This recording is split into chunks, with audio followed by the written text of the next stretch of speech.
বমি বা জ্বর অসুবিধা হলে ওইখানে খাওয়ার জায়গায় বসে পড়বে। তার মানে তোমরা এখানে অসুবিধা হচ্ছে না, মানে কি তোমরা পুরো ফিট বলে তোমাদের অসুবিধা হচ্ছে না। আমি অনেক স্কুলে যাচ্ছি, ওইখানে কী হচ্ছে, ছেলেমেয়েরা অজ্ঞান হয়ে যাচ্ছে, তার মানে কি ওরা আনফিট। তোমরা ফিট বলে তোমাদের কোনো এই রোদের মধ্যে পড়েও তোমাদের কোনো অসুবিধা হচ্ছে না, ঠিক আছে? বুঝতে পারলে সবাই? আমার কথাটা পুরো সব জায়গায় শোনা যাচ্ছে তো? নেক্সট দিন থেকে পুরো টিমটাই ভাগ করে দেওয়া হবে। নেক্সট দিন থেকে তোমরা খুব ভালো মতো করতে পারবে এবং ইনডোরের মধ্যে প্র্যাকটিস হবে, মাস্টারমশাই বলে দিয়েছেন, ঠিক আছে? যারা সিরিয়াস তারা একমাত্র করবে। হি হা হো হা পাটি পাটি বাদ, ঠিক আছে? বুঝেছো? এই এবার উঠে দাঁড়িয়ে পড়ো, উঠে দাঁড়িয়ে পড়ো।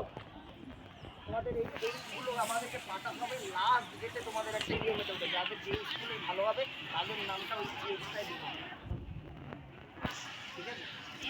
তোমাদের স্কুলটা